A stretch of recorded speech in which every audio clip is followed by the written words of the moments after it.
खैर नाल इस्लामाबाद सर्दियों की पहली बारिश थी गई ते सर्दी एक दफा वाला वाली आई है डेधे पे उसे मैं कोट शोट पाती बैठा ते बड़ा पाला है। खैर हुण तो बाहर चिटका निकता खड़े चिटका ही में निकता खड़े कि धुप है कड़ाकेदार। लेकिन कल तक तो सर्दी का ना निशान का नहीं। मैं परेशान थी गया मैं सर्दियां कि गए अजन फरवरी का पहला दिमाग अज तो सर्दियां गायब थी गए। खैर बारिश है तो मैं जिवें सवड़ लही है ठाडे ठाडे पता लगे सारी रात बारिश की किड़मिड़ रह गई। मतलब साफ थी गए शुक्र अलहमदुलिल्लाह रणी को पानी लग गए कुछ सुख थी गए लोग परेशान हैं बीमारियां घट थी वैसे क्योंकि बारिश बारिश मतलब बारिश और बारिश मतलब अल्लाह ताला दी रहमत। तो जिथा अल्लाह ताला दी रहमत होवे उथा सिर्फ खुशहाली आंदी है परेशानियां दूर थी वने। तो अलहमदुलिल्लाह पहली बारिश थी गई।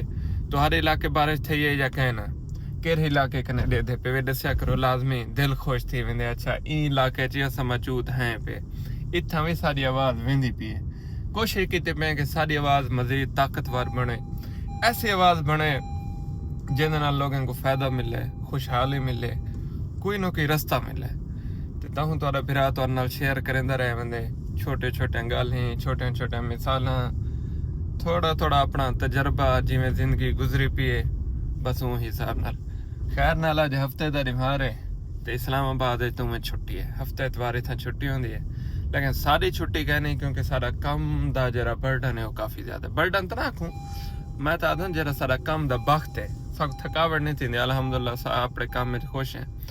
जेह्ड़े सारे कम की खुशहाली है उनकी तादाद ज़्यादा है तो इन वजह कन्नै मसरूफियात भी ज़्यादा है। शायद कल एतवार है और भला थी सकते कि अस एतवार वाली हमारी बिजी हूँ एक्सपेक्टेड है। तो खैर ना लाफिस आया मैं कि तो नाल बट गप ला ना तो दसाए गए ना मारका मेरे पास अज मींह वस्या पे तुम्हारे पासे क्या सूरत हाल है बारिश वसी है या कहना ते दस्या करो। दूजा रड़ दा हाल दसो किवें है इत्थे इस्लामाबाद मैं दूसरा रणी डिठे में जरा थियां पेन कणक ते चस कहने पिछली दफा डिठा मी में रौनक ले पियान ई दफा कोई खास चस कह नहीं मेरे ख्याल बारिशां कहनी आया क्योंकि इतना ज्यादातर जरा रनियन और बारिश नाल पेवियन ते ई दफा मतलब चस कहनी बिल्कुल भी चस कहनी। बहरहाल दुआ है कि अल्लाह पाक भाई बारिश ही देवे ताकि इतना रण होंदी चस थी वे। ते अपने इलाके का पता क्या नहीं उडो दा हाल दसो अगर तुसा कणक राधी पेवे तो क्या सूरत हाल है। अगर कमान समान दे हो तो मेरे ख्याल तुसा वलहेटी खड़े हो सो नवी फसल दा हार हो सी। लेकिन मेरी दुआ है कि अल्लाह पाक तुहाडे फसलें तुहाडी कणक तुहाडे दीन ईमान बरकत पावे क्योंकि पूरे साल दी रोजी होंदी है फसल चंगी थींदी है पूरा साल सारा खुशहाली दा गुजरदे।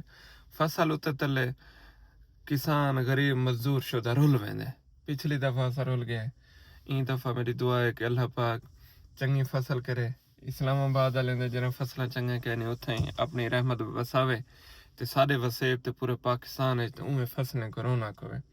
हुकूमत का कोई पता क्या नहीं लेकिन सारी अपनी हुकूमत सारी जमीन ते होंदी है सारी कणक ते होंदी है सारी रड़ ते होंदी है।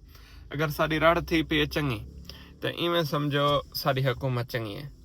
अगर सारी रड़ थी पवे माड़ी तो इवें समझो पूरा साल पूरे मुल्क जो खुशहाली होवे सारे घर खुशहाली कहनी होंदी। यह एक सच्ची ते हकीकत वाली गाल है जेह्ड़े किसान फिर हैं जमींदार हैं सारी तो यह स्टोरी होंदी है। अगर सारा कमान चंगा लह पवे रेट चंगा लग पवे कणक चंगी लह पवे रेट चंगा लग पवे कपास चंगी लह पवे रेट चंगा लह पवे पिछे पाकिस्तान भावें होवे महंगाई भावें हुकूमत खराब होवे भावें चंगे होवे सारा कोई वास्ता कहने होंदा असा खुशहाल होंदे। अगर हुकूमत चंगी होवे तो महंगाई भी घट होवे साढ़ा फसलां तबाह थियां लाथियां होवें या साकू ओ आमदन न मिले तो मैं समझो साढ़े वास्ते उस सराके ज्यादा गो खावनी आ वेंदी है बहुत परेशानी थी वेंदी है। खैर अज रहमत वसी है मैं कि तुहाडे नाल शेयर करा अल्लाह पाक सारे फसलें ते रहमत वसावे सारे वसी जमीनें ते रहमत वसावे तो साको अपने हिफ्ज़ अमान च रखे।